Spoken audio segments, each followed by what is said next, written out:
Hi, everyone. Welcome to Office Hours, where we answer your questions 7 days a week. Let's go ahead and jump into those questions. Bill, what do we have? First one comes from Mark Giuliani this morning from Washington, D.C. We have an upcoming event at a venue that has terrible internet connection. We have tried using Starlink from the site in the past and only get 8 gigabits up. Not enough for what we want. Is there a company or call when you need a temporary drop? And I'm assuming that's 8 megabits up, because 8 gigabits or 6 gigabits up would be amazing. That's pretty fast. But anyway, go ahead, Courtney. Yeah, I was going to say that is a pretty good rate. If you check in the area and see if, the phone company used to do this with DSL, but that won't get you enough bandwidth up. But a lot of the phone companies that now have 5G in the neighborhood can get you point-to-point 5G.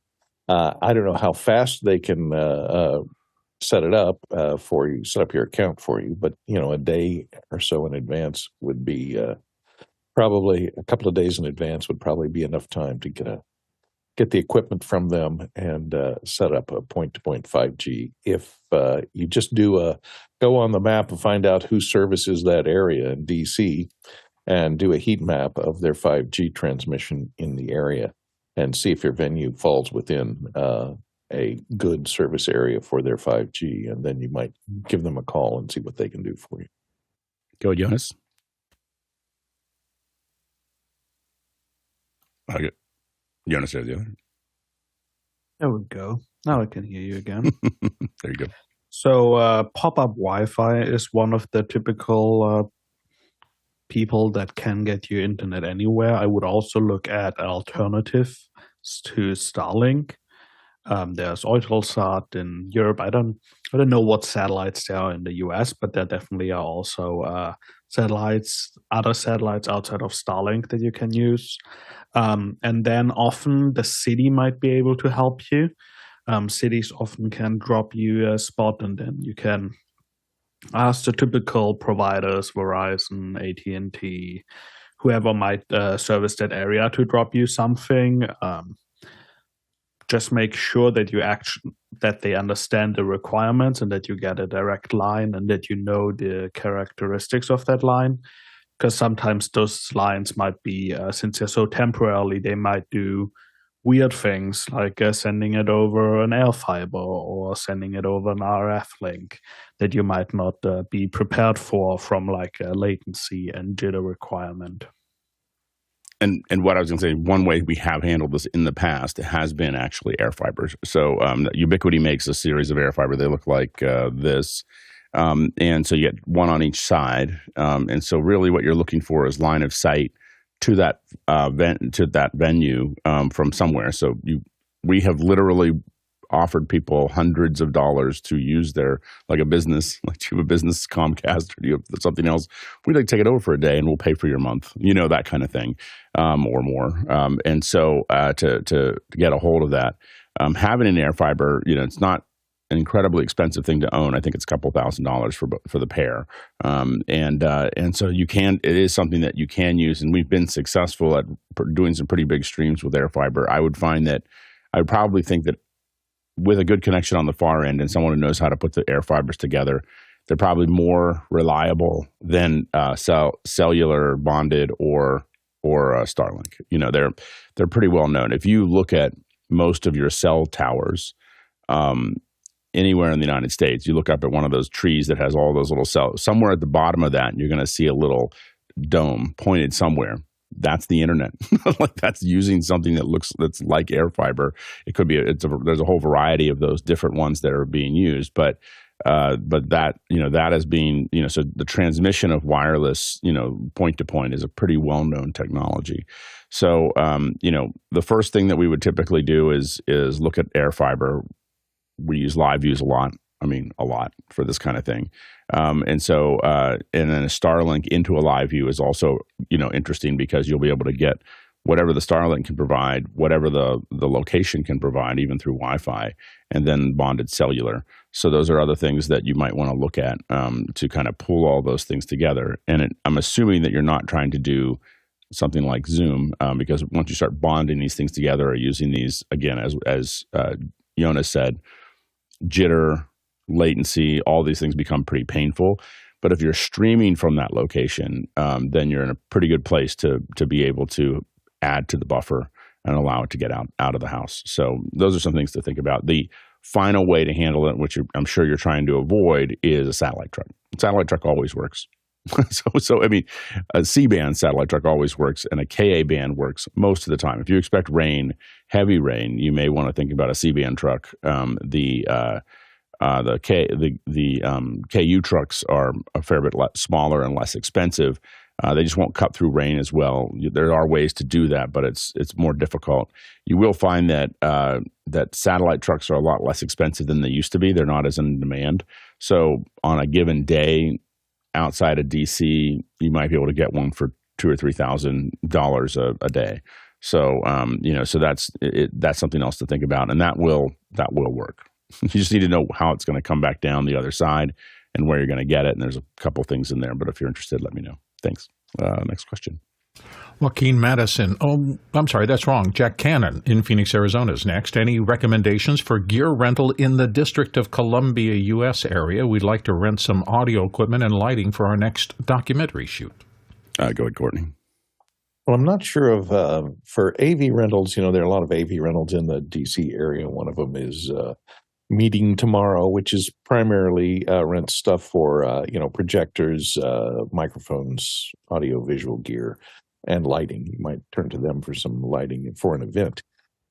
If you're just looking for a small recording, you might get in touch with Mitch Hill, who has been here on and has his own show now. I think it's on our network here. It's called The Last Angry DJ.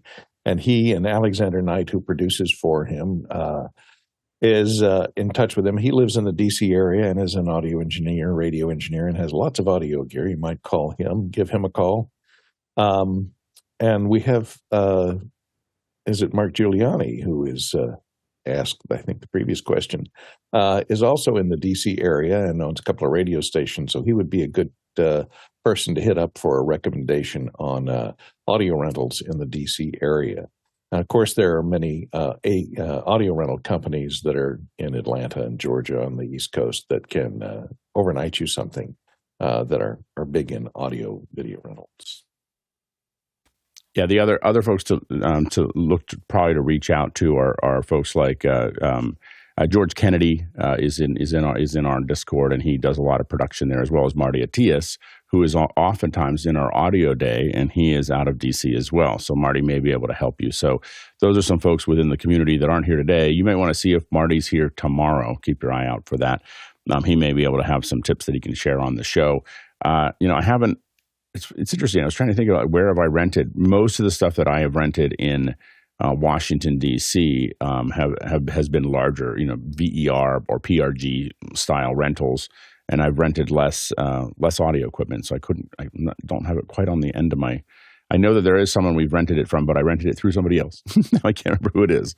So anyway, hopefully you can find it through those folks. Next question.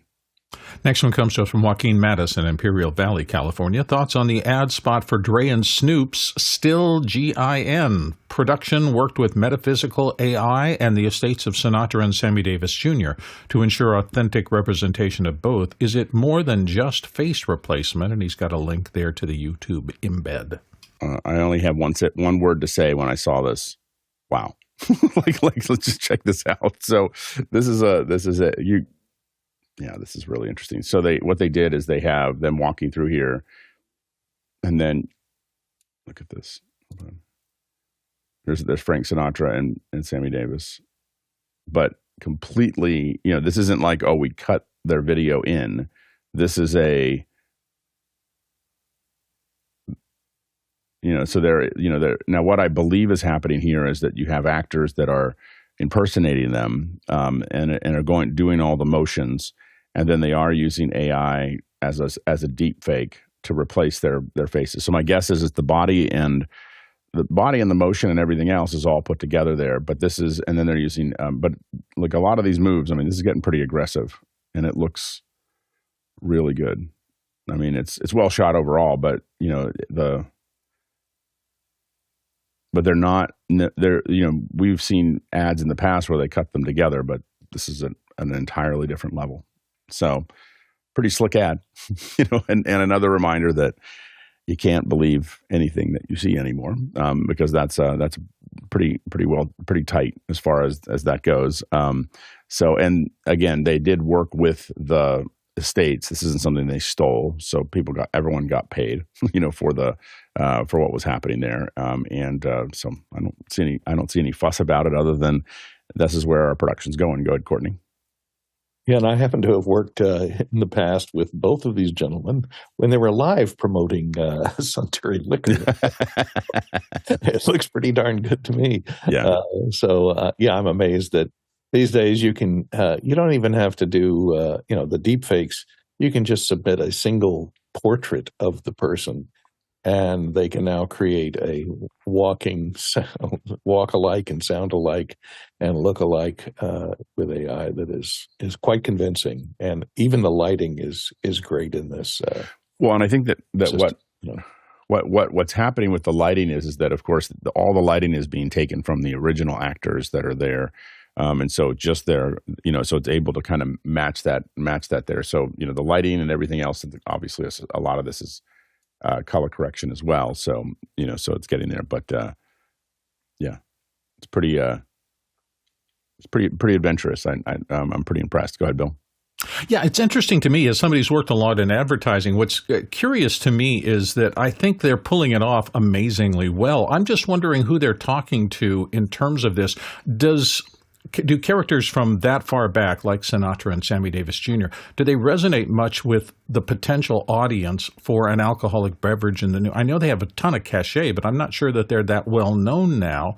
So that was weird. Also, having seen a lot of Sammy Davis Jr. as a young man growing up, his didn't pull off as well in terms of lessening the uncanny valley between it looking like it was created and looking like it was authentic.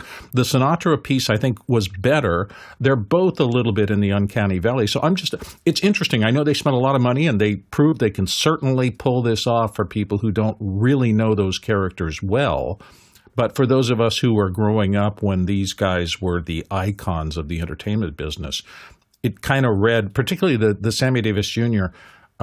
Recreation read as forced to me. And that, I don't think a lot of people will see that, because there aren't that many people in the buying market for alcoholic beverages who probably have that experience I do with that. That's interesting. Well, and everything's kind of fuzzy for them, so, they don't know. Yeah. Go ahead, Jonas.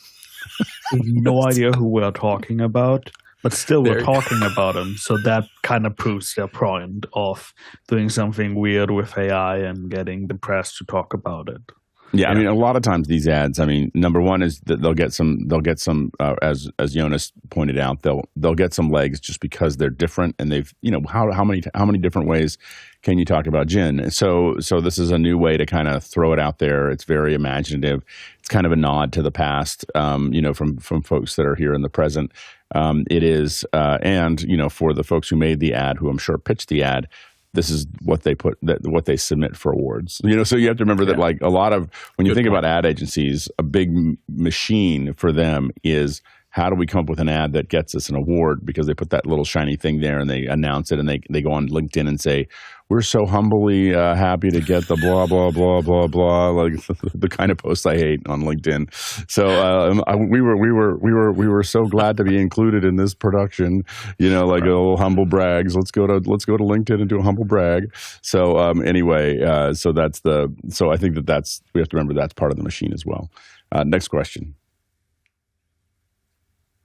Jonas, Douglas Carmichael. It's interesting that the Videon encoders can run Docker containers on the box. What use cases would there be for that? Go ahead, Jonas. Any form of edge computing that you might want to do. If you look on their website, that's the wrong picture. Any form of edge computing that you might want to do. If you look on their website, you see people like LivePeer, Live Edge. They have their own stuff there with data, so they allow you to process the data into KLVs. And they also allow you to take an HTML graphic and overlay that. But also what you can do is you can use it to remote control different cameras, different type of switchers. For us as remote contribution encoders, I probably would only use it for reaching into the local network and remote control. But there's 60 implementations there. There's WebRTC you can put on there. There's a whole lot you can do from a CDN side of things, where you do your HLS letter there, and then you send it only to the CDN. So there's a lot of options that you have there. Betting is a big, since they push low latency so much. Low latency often is about betting or sports. So, for example, you could do an HTML5 overlay over some single camera sports like football. But generally, it's pretty cool to see. And Docker just allows you to have portability between products. There's a couple other vendors that openly or not so openly support putting Docker containers on their systems, but they are very open with it, and it's very helpful for the ecosystem. You can do all the DIM stuff, you can sync it, you can do watermarking, all those kind of things. Yeah, and this is what this the live edge encoder looks like. We're about to start testing these with Videon. In fact, I'm meeting with them later today.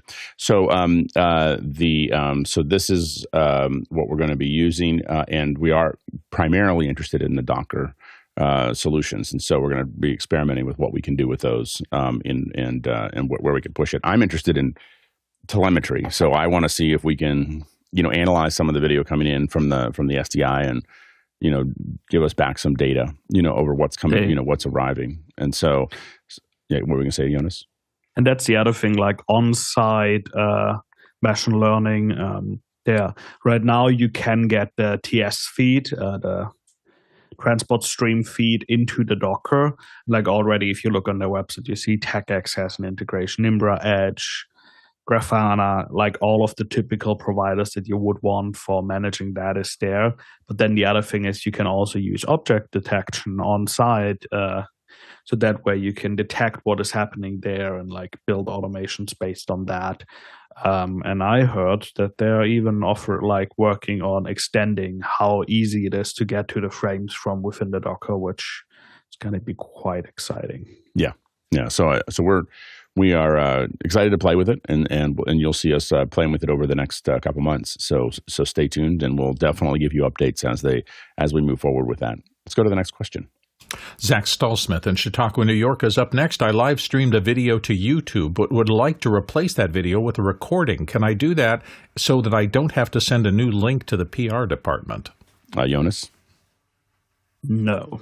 Most likely, if you're asking this question, your company isn't big enough and doesn't have enough pull to pull a huge favor from YouTube, which is the only time I've ever seen them allow you to change it. There's a very famous wave where all the labels were allowed to upload remastered versions of their old videos that hugely backfired because they just did an AI upscale and it looks horrible, and they changed the resolution and all that. But most likely not. Take the pain that you're going to need to go through this time and funnel that into buying Rebrandly or whatever link shortening service. Pay for it. Host it on your own domain so you still own those links. And then always, always, always send out shortened links. Because you never want to be in this position. And sometimes it's out of your control, right? Sometimes there's an issue with that video and you need to re-upload it, or there is an issue with the Zoom meeting. You forgot to set it for reoccurring, and now you did the test and now it's gone. So you always want to be able to change those links. That's where Rebrandly or any link shortener really pays off. Good, Bill. And this is one of the reasons why I chose to go with Vimeo Pro rather than YouTube for most of my corporate work. They have a replace function that allows all the backend metrics to stay exactly the same, and you literally just swap out the video file inside of that. I can't tell you the number of times I've used that, probably thousands now. When a client comes back with, we have a little problem in the video, we need to replace it, it's a 5-minute process, goes right up and nothing gets disturbed in the entire chain, including all the embed links out to the entire rest of the websites that might have that link to it. Hugely valuable. Yeah, the concern really on YouTube's side is security, in the sense that they're afraid you put something out, get a bunch of views, and then switch the meaning of the video by changing things that are in them, or put something in it that doesn't belong there after you've already gotten lots of views. And so that's the I think the where they don't allow that to happen. You can clip the front and the back, so you can, if you have a bad starter end, you can go in at the edit and clip it. But as Jonas said, and it's not that it can't be done, it's just that it can't be done easily, and it's something that someone's doing by hand, and there's no mechanism currently available to make that an easy process. I think at some point there was an easy process on the back end.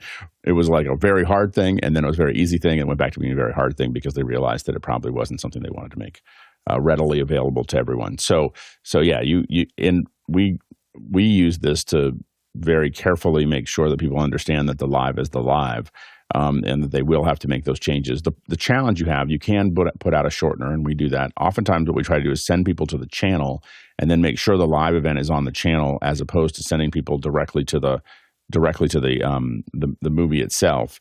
That helps buffer that a little bit. The problem you have is, even if someone uses a shortener, you can give that to the PR person, but when people go to it, they will immediately share the YouTube link. They're not going to share the shortener link. They're going to share the YouTube link out. And so it's one thing that your PR company can do, but the other problem you have is that that link is now being shared by the masses to each other on Twitter and Instagram and wherever else they want to put it, and Facebook, and they're going to put it out there, and now you're going to create dead links.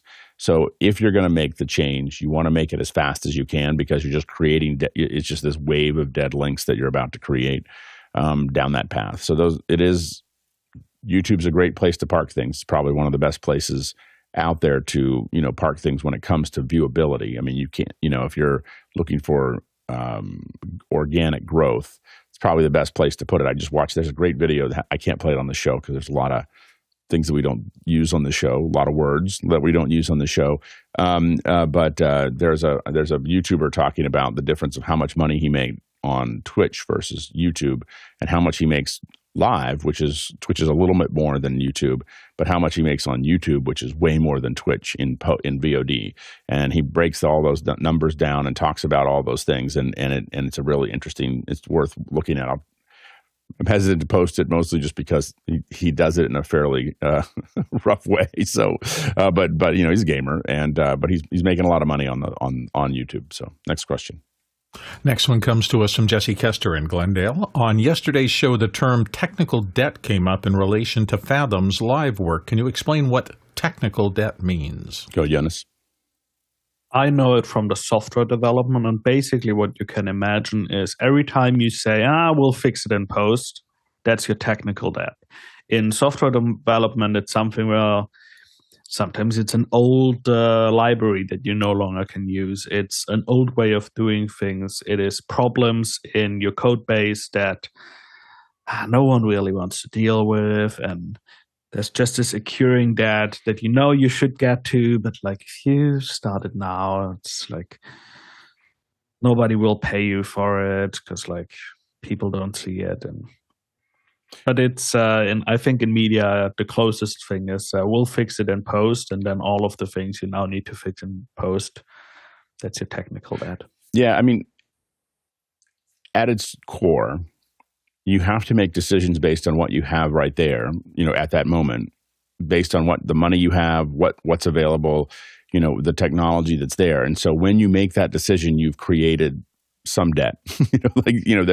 There is as the future moves forward, your stuff stays where it is. So, for the for the theaters, for instance, that put in the first digital projectors, they had the advantage of being first movers and having these great digital projectors. But 15 years later, those projectors are technical debt. It's not that there was anything wrong with them other than they were made for that moment, and it's no longer that moment, and so for Fathom and for others, as soon as you start installing stuff, you don't have the things that we have today.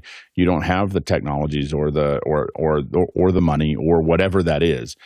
Some of it comes down technical debt. Some technical debt comes down to poor decision making, as Jonas pointed out, of just, sometimes it's lazy code. Sometimes it's like, well, we don't have the money to do it right, so we're going to do it the way we're going to do it here. That kind of move fast and break things creates a mountain of technical debt because you're just kind of trying to hack it away so that what comes up on the screen works. Instead of thinking, a lot of times when I'm working on a project, sometimes we have to compromise and go back to something that's going to create some debt. But a lot of times we're trying to look at, okay, where do we want to be in 5 years? And what are we building so that we don't have to come back here and fiddle with it in 5 years? And so we're trying to build that infrastructure and think through that process as we get started. But a lot of times you don't have partners or clients that want to spend the money it takes to be ready for the next 5 or 10 years.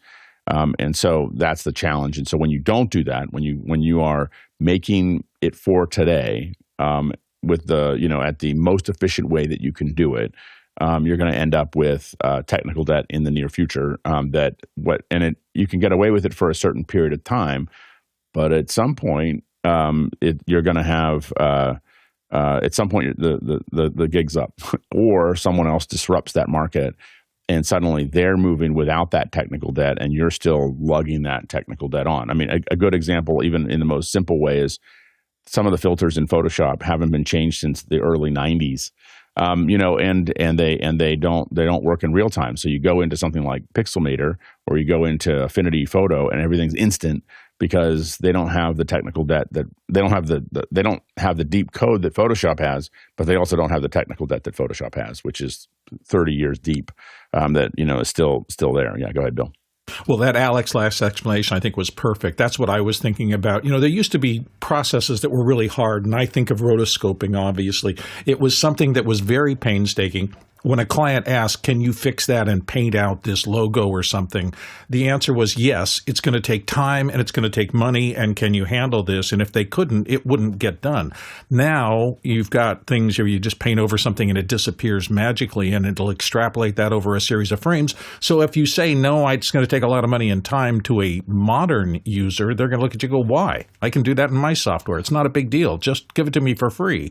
And so it's that technical debt of this is the old way it used to be done. And even if there's a newer, faster, devalued system where it doesn't cost anything, if you haven't changed your thinking about how to do that process, you can find yourself in trouble. Well, and it's not just not even changing your thinking. It's that, especially with hardware, it makes it hard to move forward. So if you look at broadcast right now as a 1080i, even though streaming is moving to 4K pretty quickly, broadcast can't do that. That's technical debt because they have billions of dollars in the infrastructure that supports 1080i, and so they, that's a technical debt that makes it very, very difficult for them to move to 4K, and so that's another example of it. But there's many, many examples of this. You make the decisions when you make them, and if you make them with some vision forward, you can take things a long way. But if you don't, then you're going to have to rebuild again, or get disrupted by folks who do rebuild.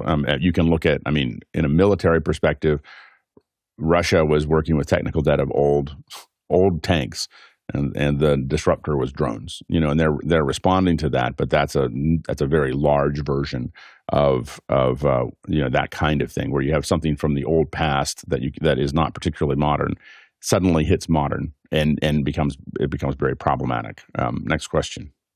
Gene J. Anthony in GF 88, Skokie, Illinois. There we go. Jonas, we missed you on Wednesday. What are your views on setting up and using the audio tools in vMix? How about the best VSTS or other plugins for this, and how you use them? Go, Jonas. I look at plugins as a possible risk factor because sometimes they do have a tendency to get weird. So know how you can bypass those. In general, there's a couple neat tricks that we do. You can re-enter some of the buses, so you get an additional fader there to all the different buses, so you can bring a bus into another bus. That works relatively well, and that way you can also have audio follows video on a whole bus. That sometimes is useful. In general, I set up a voice and a non-voice bus. That's especially useful if we have translation, because that on the translation instances I can pull out the voices, put them a little lower, put the translation on top, and then put all the audio on top of that. I'd like to keep it simple there. Most of the time we try to fix most issues by sending a proper mic, having people wear headphones, using Zoom, instead of trying to do complex things in vMix. What I'll say is with audio, most of the time I recommend to my TDs and A1s. Or mostly if it's an operator that doesn't have that much A1 experience, I recommend not to touch the EQ if you don't know what you're doing. Because like you will draw all these cool patterns and like a smiley face or another thing that you saw, and it's going to make it a nightmare for someone to figure out why their audio is suddenly different on that one particular show. So keep that in mind. And also with vMix, for the A1 to actually be able to work in vMix, you need to offload the TD. So that's like our first step is use a streamdeck or a controller plus a multi-view for the TD. So that way you can have an A1 actually work in vMix because there's no remote control of the VST plugins. Next question. Chuck Hodges in Tuolumne, California. Have to run an X32 for something. What iPad app is best for this? Go, Jonas. The number one iPad, iOS, Android, whatever app is Mixing Station. So this is Mixing Station, and it shows a couple of views here. But the great thing is it works with multiple mixers. You have I'll click on the list of everything supported. It works with the X32, M32, XR, Soundcraft, all of that. But the great thing is that it also works on the desktop. So if you need to do it on your PC, you can also do that. If you have a Behringer X Touch, you can use MIDI with it, and that just works really, really well. But you can also build simpler and less complex channel strips. Like anything in there is customizable. So you can also build your own fader groups. What I do, for example, is if I mix at my church, I can say, I want the tab that is only band. I want the tab that is only speakers. I want this features only. So then I can quickly switch between now it's spoken word, now it's this, and I have access to everything. I think it's hands down the best app for controlling mixers. It's so good that if you open up the official Behringer app, you might be like, it looks an awful lot like this. If you want to ask questions and you're not logged into Makana, of course, you can just go to askofficehours.global. That's askofficehours.global. Use that little QR code if you want to.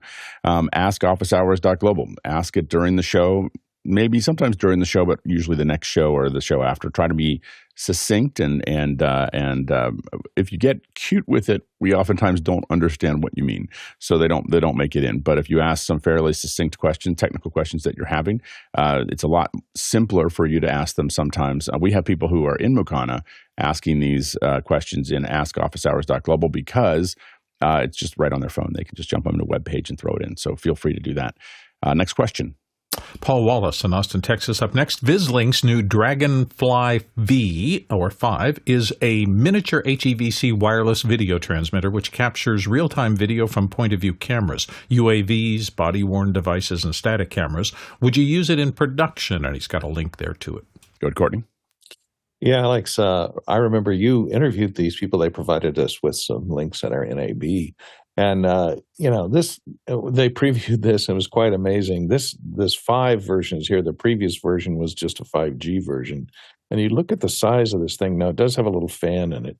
But It's tiny for transmitting 4K video HEVC, or maybe it's 1080p using HEVC codecs. But it was quite amazing, but it was heinously expensive, wasn't it, Alex? I think you can pick up there because you interviewed these people at an AD.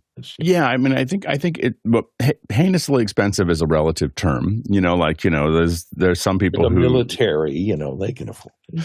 Well, no, and big broadcast, and remember that a lot of times that broadcasters are not buying things; they're renting them. So someone would say, if I want to go out and use an Ingenue lens, someone's going to say that's painfully expensive, but that's $70,000 lens, but I'm renting it for $1,400 a day. So we just have to remember that that's how that math often works, and so it allows people to build things at whatever price it takes to build them. I believe that this one ran in the $10,000 or $12,000 range for the transmitter. I think that's the ballpark for that, and that's not necessarily out of the range for what it's doing. It's a very long range transmitter that is very, very small, and a lot of us are trying to figure out how to make those things smaller. Vislink is very well known. They're probably Vislink is probably the highest quality, not consumer, but something you can buy that isn't custom. So the next step over Vislink is 3G Media, which we've talked about in the past. So that they're the ones that do all the NASCAR, tracks and stuff like that. And they have custom builds for everything that's there. And we're going to try to bring them. I was talking to them a couple weeks ago. We're going to try to bring them on one of our specials next year. So they, we've worked with them to like do all of the Sonoma Raceway at 150 miles an hour, and keep it a solid Zoom connection, all the way through two-way through that. So that's a different scale than Vislink. But Vislink is, when it comes to the Olympics, when it comes to a lot of sports, this is the transmitters that are used. Now they have bigger transmitters. If you look at what we did at NAB, those are the ones that we were using at that time. Then you go to the next ones that are a lot more affordable and still very effective are things like the Teradek Rangers, which I'm using right now for some tests. And so those are that's the kind of range, but all of them are pretty expensive. They're not the $500 a pair Hollylands, these are different, and they have, they tend to go through big water bodies of water like people much more effectively. They tend to go a lot longer distance, and the main thing that most of these have, as you start to spend more money, is control. So the ability to tweak and manage how those frequencies are being used and what's happening. They're not just turn on and make it go. There's a lot that they can tweak to get the most out of it, and it's that control that you're often paying for. Next question. Zach Stallsmith in Chautauqua, New York. Up next, I want to start using an HDMI capture card with my Mac Mini M2. Would I purchase a Sonnet enclosure for this? Jonas? No, I actually think the Sonnet in this case is a little overspec, especially if you only want to record one HDMI. I mean, you could buy an ATEM Mini. That is an option. But since you said you are on a Mac, an alternative is the Ultra Studio Recorder 3G. $125, Thunderbolt, and it is HDMI in and SDI in. If you need multi-channel HDMI captures, then that's where you kind of go into PCIe land again. With like an Elgato Camlink Pro, or Blackmagic also has some offerings there. If you then want to step up, there's also like Aja products that you can use there. But I use my Elgato Camlink still. I know some people have a lot of problems with them. Some people have problems with heat. I've been lucky with the one that I carry around with me. The big advantage with something like a Camlink is that it's USB 3 and not Thunderbolt like the Ultra Studios. But I use a recorder, HD Mini, 4K Mini. They're all great products. The advantage if you get an Ultra Studio HD Mini is that you also get SDI in and out. And one really neat feature that a lot of people seem to forget is you cannot only use it for key fill out, but you can also use it to send a camera picture in, have it keyed within the Ultra Studio, and send the keyed signal out. So that way, that's a really nice way to get a really, really clean downstream key. Next question. Alexander Knight, Port Coquitlam, BC. My Yamaha DM3 console supports MIDI control with transport controls. I set up MIDI control surface to audio in Davinci Resolve, but I can't make it work. Thoughts? And he's got a link there. Jonas? There's two things. One, I know that some of the Yamaha consoles require you to go into a special mode in the touchscreen display to go into the transport control mode. So that might be what you're missing. Otherwise, I would, since you're probably on Mac, I would just get any of the MIDI monitors and actually look at the MIDI messages if you're pressing those buttons to make sure they're there. Next question. Next one comes to us from Rion Smith in Trinidad, West Indies. Has anyone seen this guy's Guinness World Records for 400 gaming consoles hooked to a single TV? I'm sure office hours can beat him back in a cooler way, and he's got a link there to Facebook.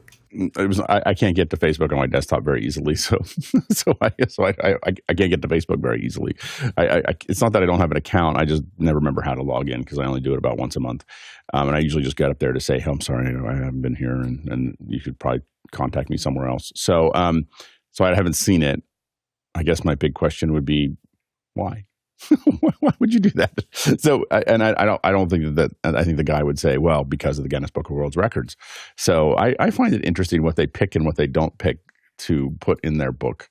I wonder, do they still have a book? Do they still publish a paperback book of the? I remember when growing up, I used to love to just sit there and just wander through it. And I don't know. It's good, Courtney. Well, this guy's in Saudi Arabia where he has all of his oil money funneled in. No, he's in Trinidad. He's in Rio. Oh, the guy that's doing it. Yeah, he's in Saudi Arabia. Money is no object. Yeah. So he's probably been collecting gaming consoles, and I don't have a Facebook account, but you can kind of see it in a little window amongst all the join Facebook now ads in there. But I'm not sure. It's hooked up to a single TV, but not all at the same time. I think he's got a huge matrix switch in there to be able to switch between them and have them all matrix together somehow to be able to bring each one up onto that single TV one at a time. I don't think he's putting them all in like a Zoom conference where you have a big video wall full of video games playing at one time in the background. So. Yeah, what do you get for the person that has everything? A Guinness Book of World Record. Yes, exactly. Yeah.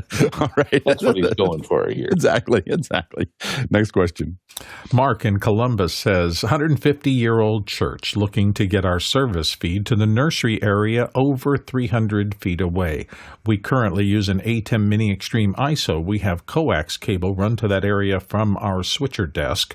Could also run Ethernet if needed. Suggestions? Go ahead, Jonas.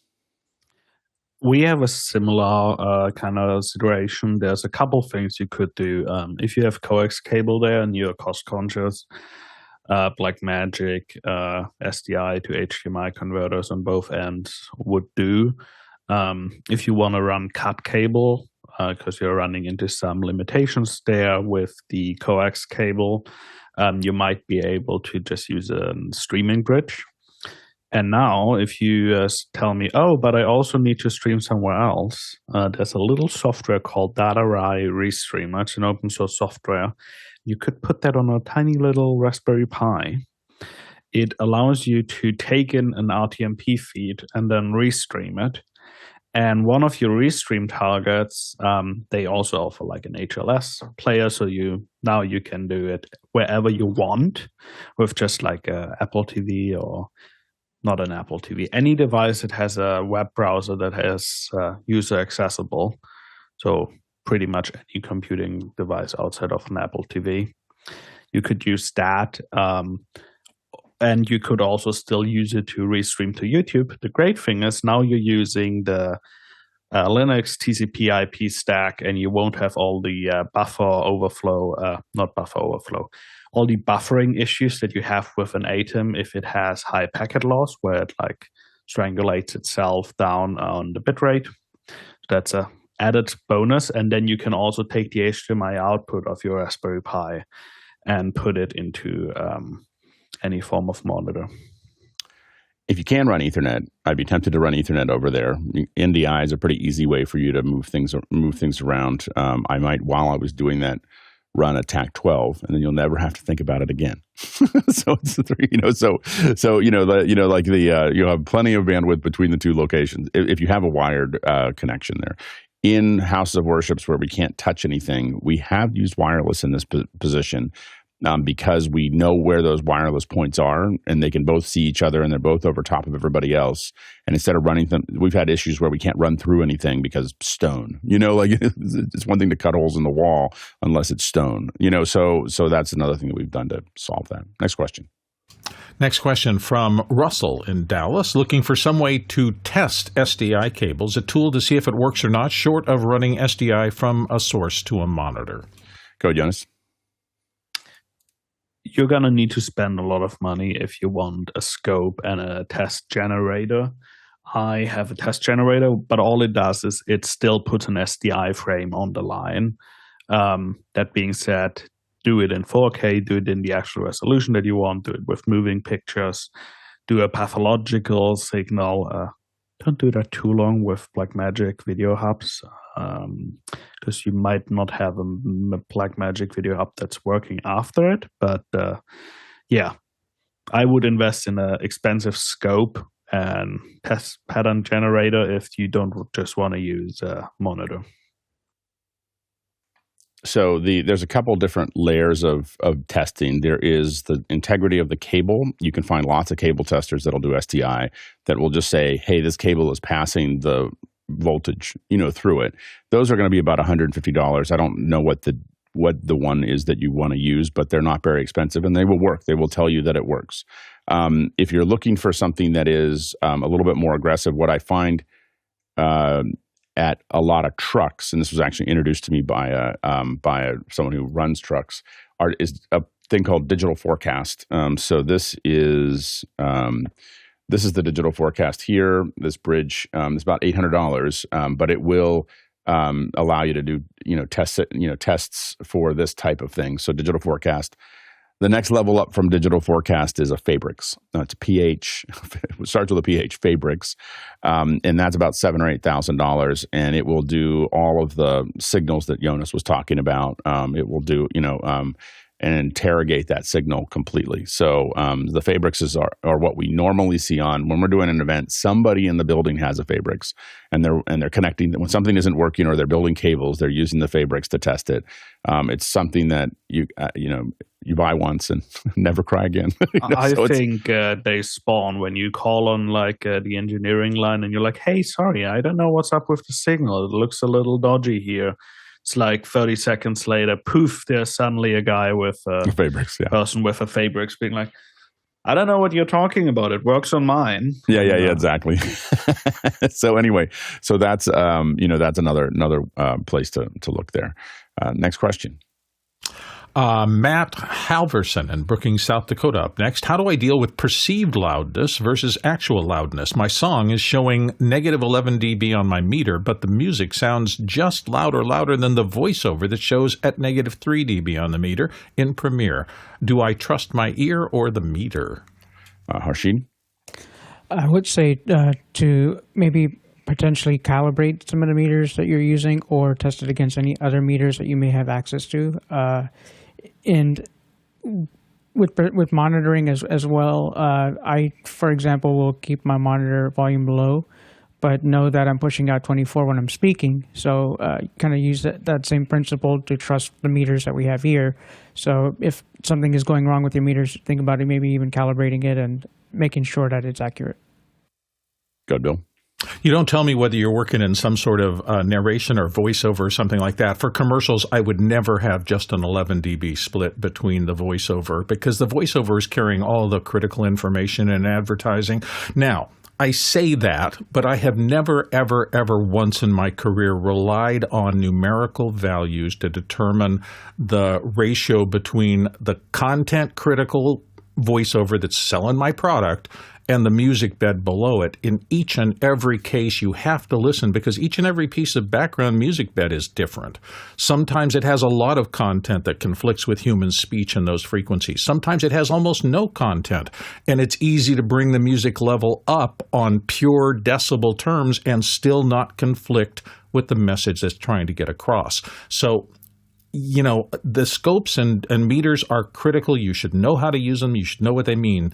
But at the bottom line is you have to use your ears. You have to listen and decide whether or not you are not conflicting with the thing that's selling the product or conveying the information, because that's your job.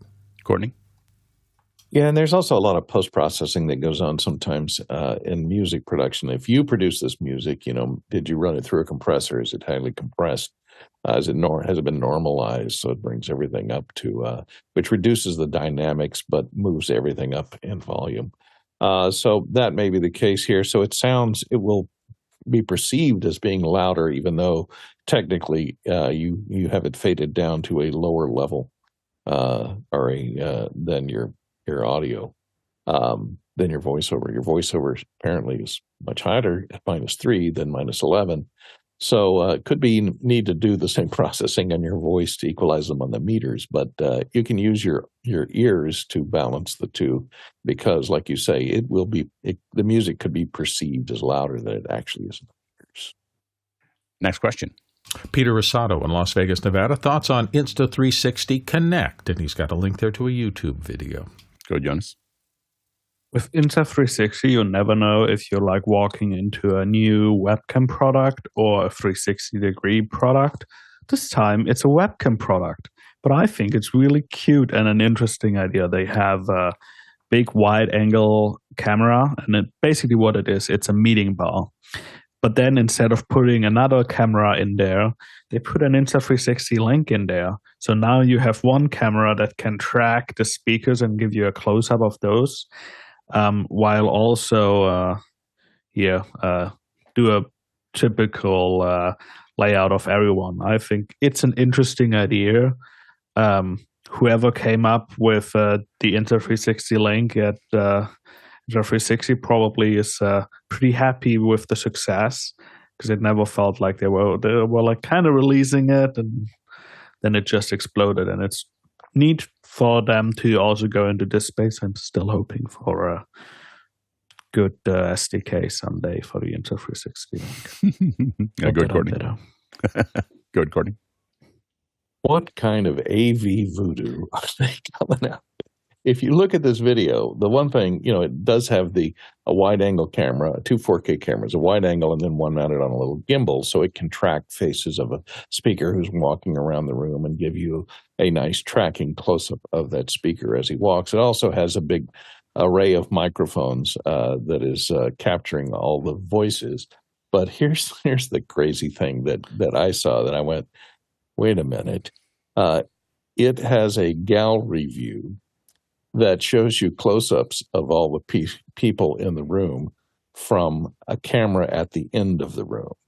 Now, you know, Insta360 is located in Shenzhen, and they are the leaders of this AI magic that does takes a still video of a person and animates it with the audio and moves the lips and makes it perfectly believable. I'm wondering if this camera is using that technology to capture just a close-up, you know, before the meeting starts, they'll have each person look into that little close-up camera.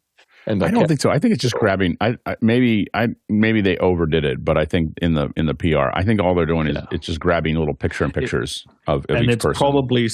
And it's probably similar to what Zoom also can do in Zoom Rooms.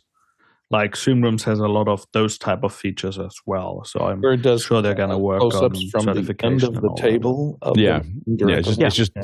It's just punching them in. Now it might be using some AI to scale it up, but I think that it's just grabbing little images of it. It's probably at a much higher resolution than they probably have a higher resolution imager in that wide, and it's grabbing onto it. But that's stuff that, you know, has been done, like even the Facebook camera that they had for a while was a big 4K that was putting out 720, but what it was doing was lots of just roaming around with it. So I think that's probably what's what's happening there. Well, in that gallery view, they're all looking at the camera. That's what's curious. But I think that they just said, well, they could be looking at the camera. room. They could all be looking at the camera if they're talking to someone there, and then it would build that view. But I don't think they're rebuilding it. I don't. What I thought you were going to talk about is the fact that the person writing on the board is only half transparent, even though she's in front of the camera. So they're doing something else there. That's actually that's what I thought you were when you said witchcraft. I was like, that's witchcraft. Of like she's like it's semi-transparent over top of that process. Well, this is their gallery view, and the camera's at the end of the room. I understand. I just think that's a marketing animation. so I think until we see it, I think they have that technology of creating those completely realistic avatars that move their lips in sync with live audio with only 128 millisecond delay. Yeah, it's possible. It's just that usually that stuff doesn't work well enough to make it not look super weird. And then even if the feature does exist, I can see a lot of people turning it off because it would be like, well, that's so weird.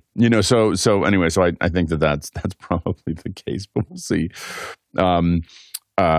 If what we're doing is helpful for you as you watch this show, as you watch Office Hours, you can help us in a couple different ways. One is you can subscribe and share the channel to other people. That's one way that helps us. You can also donate. You can go to officehours.global/donate. We are a 501c3, and so you can donate money to us so that we can keep this going. The servers and everything else cost money to make this all work. So any donation is appreciated.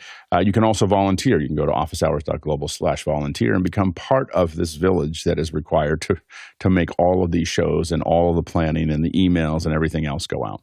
So hopefully you can help us if this is helpful for you. Next question. Ola in London says, how can I use an Elgato Stream Deck to manage vMix running on a laptop and ATEM Mini Pro at the same time? Streaming would be done from the vMix. Go ahead, Jonas. I would highly recommend switching over from the stock Stream Deck app to Companion. That being said, if you already have built a lot of presets with the vMix plugin within the native Stream Deck app, I would run Companion in a mode where you use the Companion Stream Deck plugin. That way you can pull specific buttons out of your Companion pages, control your ATEM with that, and be done with it. Next question.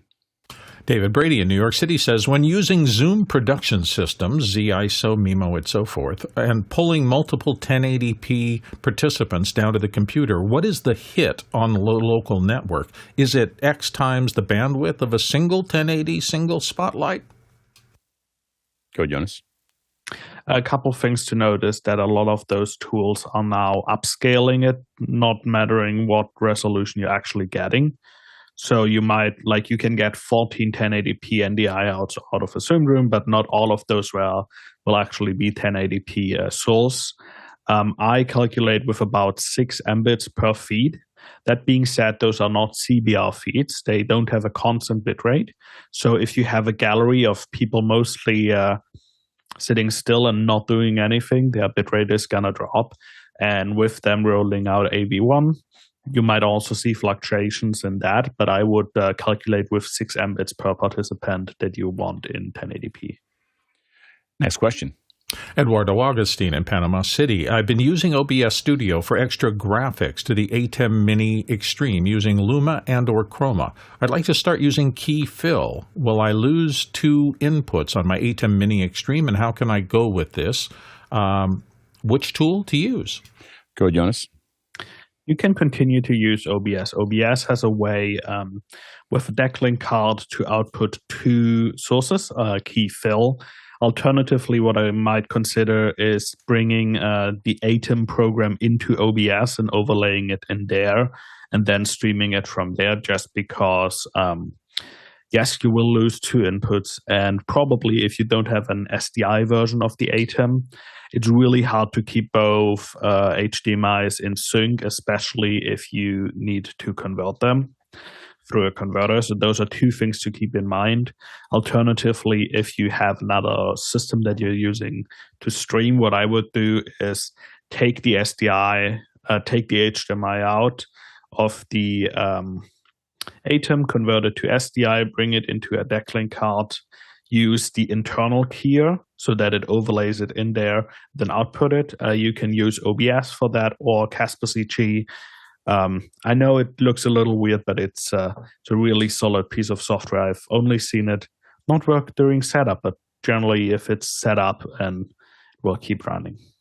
And I think we use Casper CG here to get the key fill for our graphics here. So we're using SPX graphics to develop the graphics, and then we're outputting them via Casper to put over our show. Another thing that I'm testing right now on the Mac, if you're a Mac based thing, is on the air web link, and this will just send key fill, but also multiple web pages out via SDI. So if you have a deck link, you can have those all available to you and just have them feed into the switcher. So that's something that I'm testing as well on the Mac side. We didn't get to all the questions. Just a quick reminder that if you put these in via QR code, they're going to go back into the QR bin. They're going to come back in the next day. So don't worry about those. If we sent them back to you, I mean, if we didn't get to yours and you put them in Mukana, they were sent back to your notes. So you can always bring them back and just choose the day you want to bring them back, but that's up to you. So, but great questions today. I really want to thank everybody for asking all of the great questions throughout the hour and before the hour. We entered this show with like 20 questions already ready to go. So really, really great work by all of the producers of keeping this show really running smoothly. We really appreciate. Can't do the shows very, very short without you. It's also very hard to do without all the panelists. We want to thank all the panelists who came here today to answer their questions, to share their. I think we have probably a cumulative somewhere between 100 and 200 years of experience between the bunch of us. So I want to thank the panelists for coming here and being part of the conversation today. And thanks to the incredible team that makes this show possible, that makes the evening shows possible, that makes the weekend shows possible, that organizes how we're getting everything done inside of office hours. Everybody is a volunteer.